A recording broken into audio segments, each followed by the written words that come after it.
Buenos días, estamos en la sala Credence, en el eje calidad de semillas.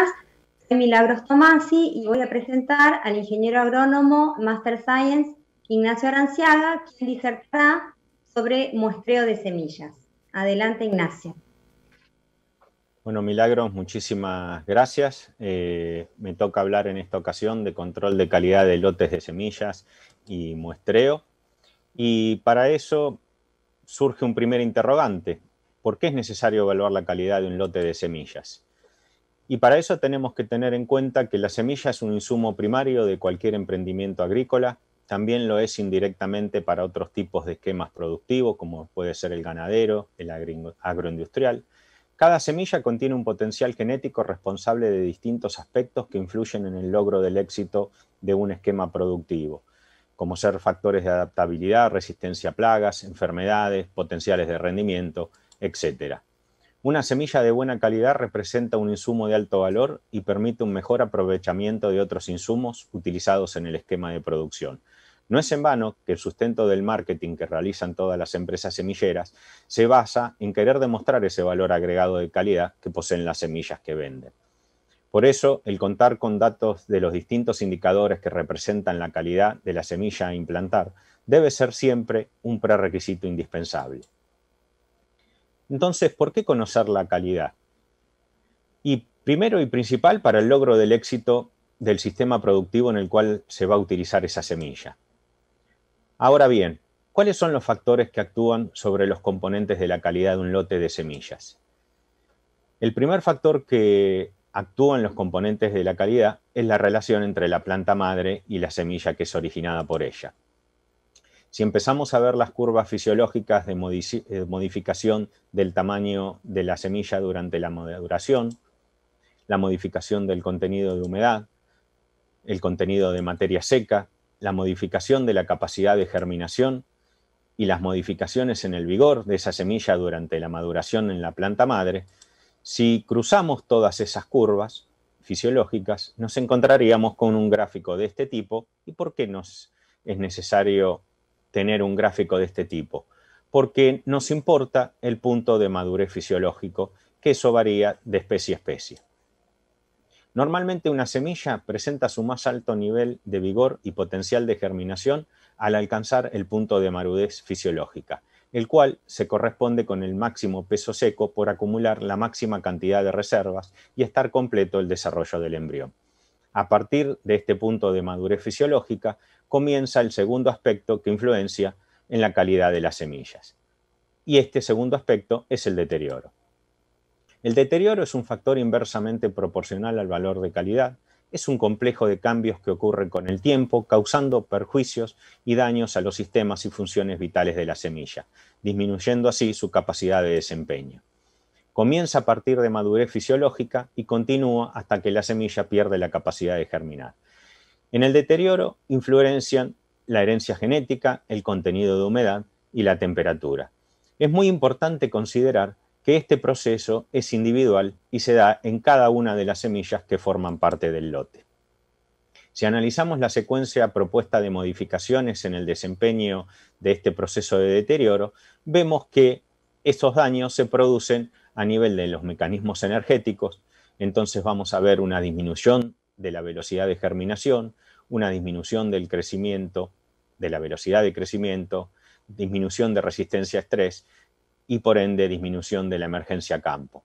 Si nos referimos a los deterioros que se producen a nivel de membrana, vamos a ver que se disminuye la respiración y la biosíntesis, hay una disminución en el potencial de almacenamiento, después una disminución en la uniformidad, disminución en el rendimiento y vamos a ver dentro de los laboratorios un aumento de plántulas anormal. La pérdida de la capacidad de la germinación es la consecuencia o el efecto final del deterioro. ¿Cuáles son los otros factores que actúan también en la calidad? El almacenamiento, la clasificación, el recubrimiento de semillas, el embolsado y cada movimiento que recibe la semilla en toda la cadena hasta el momento de su siembra. Podríamos decir en función de todo lo anterior que en la planificación de la implantación de cualquier cultivo, conocer la calidad de la semilla es muy importante, pero realizar a simple vista dicha evaluación no es posible o no es suficiente. Ahora bien, surgen estos nuevos interrogantes. ¿Qué se entiende por calidad de semillas? ¿Se puede verificar el valor de la calidad de semilla de un lote? ¿Cómo?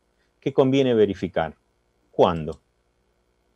Vamos a empezar a responder cada uno de estos interrogantes planteados.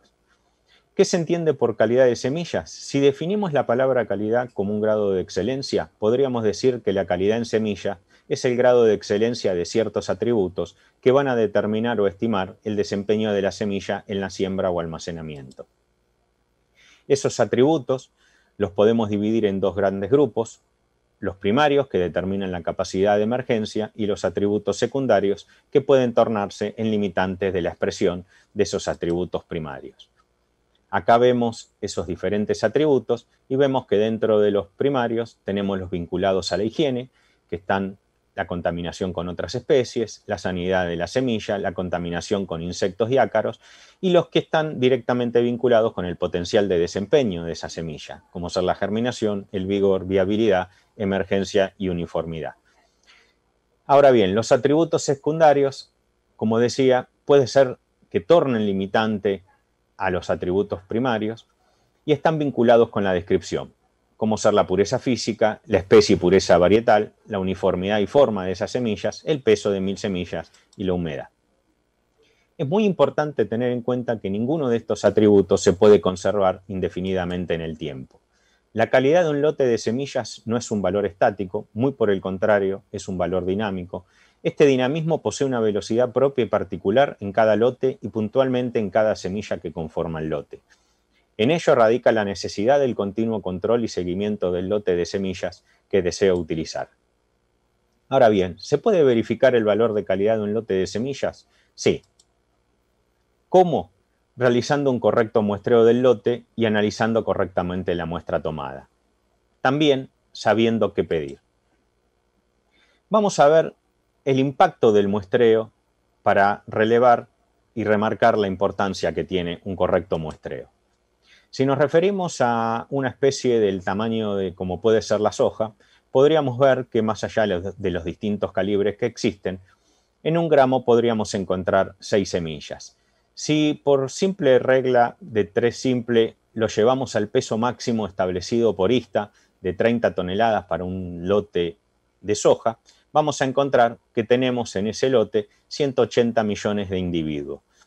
Nosotros, en los ensayos de germinación o en el ensayo de tetrasolio, utilizamos 400 individuos o 400 semillas para reflejar la calidad de ese lote de semillas. Entonces, en el ejemplo que tenemos acá, cada una de esas 400 semillas que yo analizo, por ejemplo, en el análisis de germinación, va a representar la calidad o la realidad de 450.000 representantes del lote. Si nos referimos a un lote de trigo, también ISTA establece 30 toneladas como tamaño máximo, y acá, considerando este ejemplo que en un gramo tenemos alrededor de 40 semillas de trigo, vamos a ver que en 30 toneladas de trigo tendríamos alrededor de 1.200 millones de individuos. Entonces, en este caso, cada una de las semillas que yo utilizo en mi ensayo de germinación va a representar la realidad de 3 millones de semillas del lote. Si me voy a una especie más pequeña, como podría ser Lolium, podemos ver que en un gramo de semilla tendríamos alrededor de 500 semillas, y en este caso el peso máximo del lote establecido por ISTA son 10 toneladas, con lo cual acá tendríamos 5.000 millones de individuos para un lote de semillas de esta especie. En este caso, cada una de las semillas que yo voy a analizar en germinación va a representar la realidad de 12.500.000 semillas del lote. Ahora bien, ¿cuáles son las bases del muestreo? Y bueno, acá hay que tener en cuenta que el muestreo, a mi entender, tiene dos componentes: un 50% de técnica y un 50% de ética. ¿Por qué digo esto? Porque el muestreo no se hace de cualquier manera, tiene una técnica, tiene distintos puntos críticos a considerar, y a su vez se debe hacer de la manera técnica que corresponde. Esa es la diferencia, y la sumatoria de estos dos componentes hace al muestrear correctamente un lote de semillas o simplemente pinchar bolsas de semillas. En todos los casos en los cuales se debe juzgar la calidad de un lote basándose en pequeñas muestras, es de fundamental importancia que estas muestras sean tomadas correctamente. Si la muestra no representa la verdadera composición del lote, todo resultado o conclusión sacada de esta muestra no tiene absolutamente ningún valor y todo el trabajo que venga después dentro del laboratorio va a ser realizado en vano, porque no va a representar la verdadera realidad del lote. Los muestreos incorrectos pueden conducir a resultados erróneos. Acá comienzan a tener juego los errores estadísticos del tipo 1, como es el descartar lotes de alta calidad, o los errores estadísticos del tipo 2, que son los más importantes y más riesgosos, que son aprobar lotes de baja calidad. El muestreo es de fundamental importancia para obtener muestras representativas a partir de lotes de semillas y así determinar la calidad del lote de semillas, para comparar resultados con estándares legales o con especificaciones contractuales y también para preparar correctamente las muestras de trabajo para realizar los distintos análisis de laboratorio.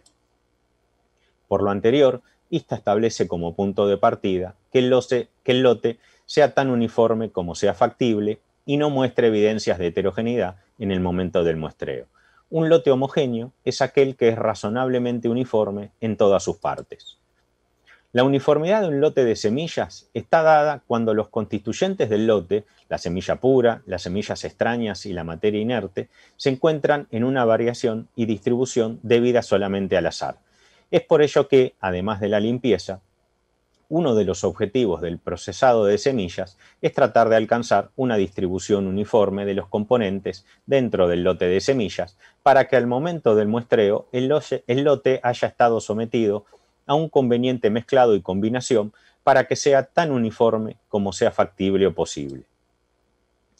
Acá, en estos ejemplos, si consideramos el color celeste para semilla pura y los puntos rojos como componentes de semillas extrañas y o de materia inerte, vamos a ver que en el ejemplo 1 tengo un lote homogéneo, en el ejemplo 2 por la distribución espacial tengo otro lote homogéneo, en cambio en el ejemplo 3 tengo un lote heterogéneo que yo en este caso podría ver si lo podría subdividir en dos lotes homogéneos, pero eso se tiene que determinar en función de la situación que se me esté presentando en ese momento del muestreo. Igualmente, más allá de lo anterior, hay que considerar que aun cuando la semilla pueda ser cuidadosamente procesada, siempre es probable que ocurra alguna segregación durante el llenado de los contenedores y durante el transporte. Por eso hay que tener en cuenta también que cuando la semilla es derramada en las bolsas, el patrón de segregación está determinado por el tipo de semilla. Las semillas grandes tienen la tendencia de formar un cono de semillas en el fondo de la bolsa, las semillas más pesadas ruedan hacia el costado del cono y hacia los costados de la bolsa. En el caso de semillas pequeñas, tienden a permanecer en el centro de la bolsa y en el caso de las semillas livianas o pajosas, son llevadas por la corriente de aire hacia arriba y hacia los costados de la bolsa. ¿Cuáles son los indicadores de heterogeneidad? Hay distintos indicadores, pueden ser diferentes tipos de contenedores, diferentes tamaños de esos containers, diferentes marcas identificatorias de esos lotes, diferente información volcada en los rótulos, diferentes tipos de rótulos, diferentes tipos de precinto que sellen a esos lotes, diferencias obvias en especies que contienen las muestras primarias, colores diferentes de semillas, forma y tamaño diferente entre los distintos contenedores o entre las distintas partes del lote y distintos niveles de impureza. Es por ello que, siguiendo las premisas establecidas por ISTA, uno de los primeros controles que debe realizar el muestreador es verificar en todo momento que no se presenten problemas y o síntomas vinculados con la heterogeneidad. Ahora bien, ¿cuál es el objetivo del muestreo? El objetivo del muestreo es obtener una muestra del tamaño adecuado para el ensayo, en la cual la probabilidad de que un constituyente esté presente está determinada solamente por su nivel de ocurrencia en el lote. ¿Qué quiere decir esto? Si yo tengo un nivel de impureza en el lote del 1%, aplicando la correcta técnica de muestreo, en mi muestra representativa que voy a enviar al laboratorio para analizar, ese nivel de impureza también tiene que estar en un 1%. Por eso ISTA, en el capítulo número 2, que es el de muestreo, en este capítulo de las reglas, nos establece, en función de todas las especies que están incluidas en las reglas ISTA, nos establece por especie pesos máximos de lote y pesos mínimos de muestra a remitir al laboratorio, tanto para el análisis de pureza como también para el análisis de otras especies en número.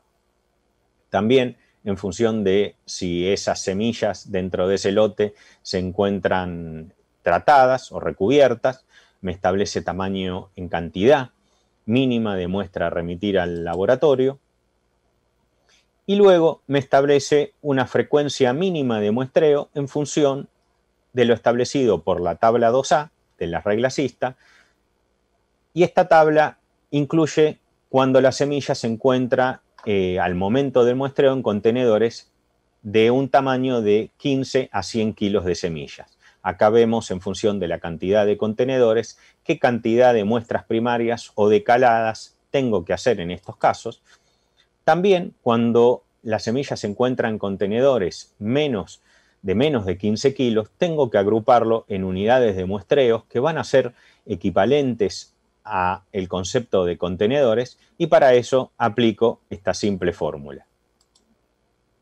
En el caso de la frecuencia de muestreo para lotes de semillas en contenedores de más de 100 kilos, como puede ser los jumbo bag, o para flujo de semillas entrando en los contenedores, ISTA me aporta la tabla 2B, donde vemos cómo estipula la frecuencia de muestreo que yo tengo que aplicar. Y esto, nuevamente destaco, es la frecuencia mínima de muestreo.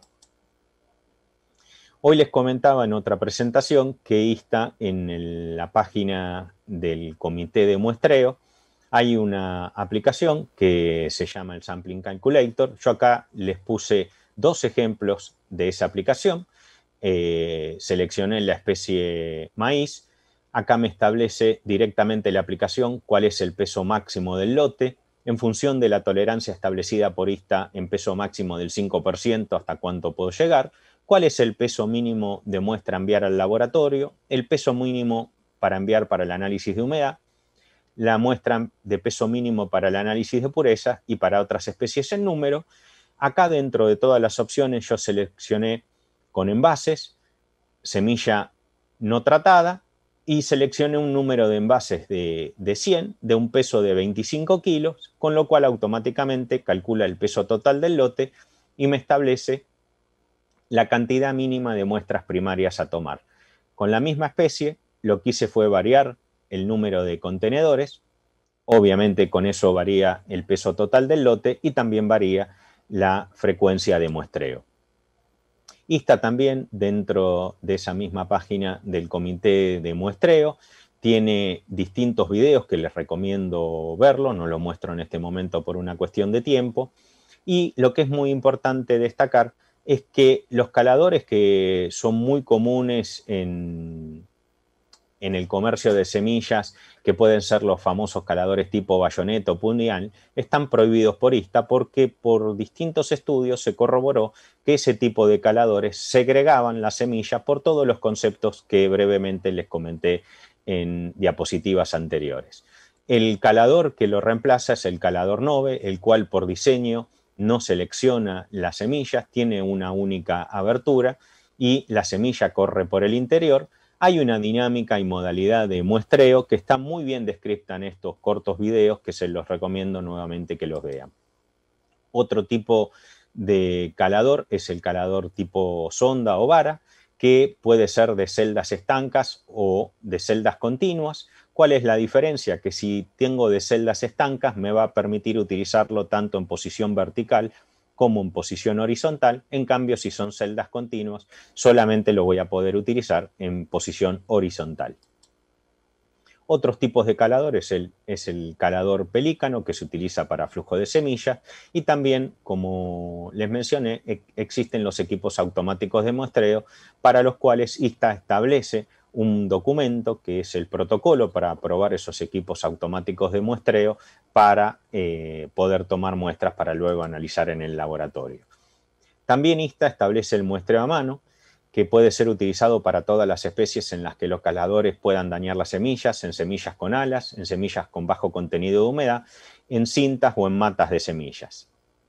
Esta es la dinámica de posicionamiento de la mano y cómo tomar cada una de las muestras primarias, y esos envases que yo voy a muestrear, obviamente en el momento del muestreo tienen que estar abiertos para poder introducir la mano y tomar esas muestras primarias de distintas partes de los contenedores. ¿Qué me conviene verificar y cuándo? Y bueno, va a estar eso en función de mis objetivos. Tengo distintos tipos de análisis que en función de mis objetivos lo voy a determinar, y la confiabilidad de los análisis realizados depende siempre del uso de metodología estandarizada. Por eso es muy importante que los laboratorios apliquen las reglas ISTA y las distintas cuestiones técnicas volcadas en los distintos handbooks de ISTA. Finalmente, es muy importante saber que si bien la calidad de un lote de semillas se verifica en un laboratorio, esta calidad no se mejora en el laboratorio. En el laboratorio solamente se refleja la calidad como una foto de la realidad de la calidad de ese lote de semillas al momento del muestreo. Muchísimas gracias. Bueno, muchas gracias, Ignacio. Cuán importante que es el muestreo para poder comenzar, hacer un buen análisis posterior. Acá van llegando las preguntas. La primera es, si un lote es detectado como heterogéneo, ¿se puede hacer algo para poder mostrarlo igualmente? Bueno, acá hay que tener en cuenta los siguientes conceptos de modus operandi. Lo primero que hay que hacer cuando uno detecta heterogeneidad, algún símbolo de heterogeneidad en el lote, es suspender el muestreo. Ese es el primer concepto, suspender el muestreo. ¿Qué quiere decir? Parar. Y ver cuál es la causa de heterogeneidad, porque como vimos, la causa de heterogeneidad pueden ser variadas. Si la heterogeneidad es porque en lo que me presentaron como lote de semillas hay una bolsa que está rota, yo siempre le tengo que avisar al dueño de la mercadería, porque es el dueño de la mercadería y es el que decide, le tengo que comentar cuál es la causa de heterogeneidad que vi, en este caso, como les decía, no sé, una bolsa rota, y si me autoriza, yo saco esa bolsa rota y volví a tener, si no tengo ninguna otra causa de heterogeneidad, volví a tener o logré tener un lote heterogéneo y ahí podría, un lote homogéneo, y ahí sí podría pasar a muestrear. Si la causa de heterogeneidad no se pudiera salvar, porque uno ve que es parte de los componentes de la semilla, que está saliendo una cuestión diferente entre los distintos envases, ahí no va a quedar otra que directamente rechazar el muestreo, notificar nuevamente al dueño de la mercadería cuál fue la situación que se encontró, y bueno, él después verá qué camino le da a ese lote. O sea, para terminar de contestar la pregunta, la primera acción es suspender el muestreo y analizar la causa de heterogeneidad. Si esa causa de heterogeneidad se puede solucionar separando el envase, subdividiendo el lote en tantos lotes homogéneos como sea posible, ahí se puede avanzar con el muestreo de esos nuevos lotes que surgieron al subdividir un lote heterogéneo. Si no se puede hacer esa subdivisión, directamente hay que rechazar el muestreo. Bueno, la siguiente pregunta es, ¿en qué tipo de envase hay que poner la muestra que se toma para enviar al laboratorio? Bueno, esto es un tema que considero que es muy importante a tener en cuenta, sobre todo para los productores. Lo primero que tengo que ver es que el envase donde voy a poner la semilla esté limpio, porque si ya contenía algo, va a después ser traducido en los resultados de un análisis de pureza. O sea, si yo lo metí en un paquete con cualquier impureza y ni que hablar con restos de semilla, porque, no sé, agarré un envase equivocado, después eso se me va a hacer una contaminación cruzada y la voy a ver reflejado en un análisis de pureza y obviamente no va a representar la realidad de ese lote. Idealmente son sobres de papel tipo craft que permiten un intercambio de humedad y no generan el problema de la estática, porque muchas veces cuando las semillas son introducidas en bolsas plásticas tenemos el problema de la estática, y después cuando llega al laboratorio, esa bolsa que contiene la muestra, al volcarla no sé, dentro de la tolva del divisor Werner, puedo correr el riesgo que parte de la materia inerte o alguna semilla, inclusive semillas extrañas, que podrían ser una única semilla prohibida, por una cuestión de estática me quede en esa bolsa plástica. Por eso, directamente lo que se recomienda es papel tipo craft. Muy bien. Otra pregunta, ¿cuánto tiempo puede pasar entre el muestreo y la recepción de la muestra por el laboratorio? Bueno, ahí lo menos posible. ¿Por qué? Porque cuando se termina el muestreo, todo el tiempo que pase hasta que la muestra llega al laboratorio está expuesta a distintas condiciones que podría alterar la calidad de esa muestra, pensando en el poder germinativo principalmente, ¿no? Entonces, no hay un número de días establecido en ningún lugar, pero si uno tiene que hacer una recomendación es los menos posible y durante todo ese tiempo que pase del traslado al laboratorio, el mismo día, 24 horas, tener todas las precauciones de dónde coloco esa muestra, no colocarla al rayo del sol, no colocarla en la caja de la camioneta, etcétera, etcétera, para que no tenga ningún factor que me pueda alterar esa calidad. Bien, y ahora hay dos preguntas. Si se consiguen en Argentina los caladores Nove y dónde se consigue el capítulo de muestreo. Bueno, caladores Nove se consiguen en Argentina. No quiere decir que sean las únicas, sí las que yo conozco por haberle comprado caladores en distintos momentos. Hay una firma en Pergamino y hay una firma en Rosario que fabrican este tipo de caladores y a mi humilde entender son de muy buena calidad. Vuelvo a decir, si hay más que esas dos, no las conozco, pero sé que al menos dos hay. La otra pregunta era lo del... ¿Dónde se consigue el capítulo de muestreo? El capítulo de muestreo se consigue si uno entra a la página de ISTA, al comité de muestreo, en la parte que está vinculada con las reglas. ISTA tiene capítulos que son gratuitos de descargar, el capítulo 1 que es certificados, el capítulo 2 que es muestreo y el capítulo 7 que es análisis sanitarios. Eso lo pueden descargar de la página de ISTA en forma gratuita. Perfecto. Y otra pregunta, ¿qué calador recomendás, Ignacio, para lotes de alfalfa? El tipo de calador va a depender de dónde esté, en qué tipo de container esté la semilla. Si yo estoy muestreando bolsas de 20 kilos, recomendaría el calador tipo 9. Si estoy muestreando un jumbo de 1000 kilos, recomendaría el calador tipo sonda. Recuerden que el calador tipo sonda, si tiene las celdas estancas, lo puedo utilizar en posición horizontal y vertical. Si no tiene las celdas estancas, solamente en posición horizontal. Y bueno, si fuese en flujo de semilla, apelaría a un tipo de calador como el pelícano, pero no es lo común. Lo común ya es muestrear dentro de estos dos grandes tipos de envases, o jumbos o containers más chicos. Recuerden, perdóname Milagros, recuerden que los caladores tipo puñal o bayoneta no están permitidos por ISTA por el tema de la segregación. Eso es importante que quede. Perfecto. Y está llegando otra pregunta, si están evaluando la posibilidad de realizar un protocolo para el muestreo de unidades de almacenamiento silobolsa.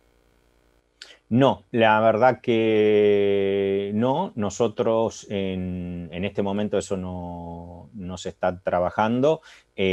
Cuando hablamos de muestreos que nos toca para la emisión de certificado de calidad de análisis, estamos hablando prácticamente de lotes rotulados expuestos al público, entonces bueno, ya no se comercializan ese tipo de envases.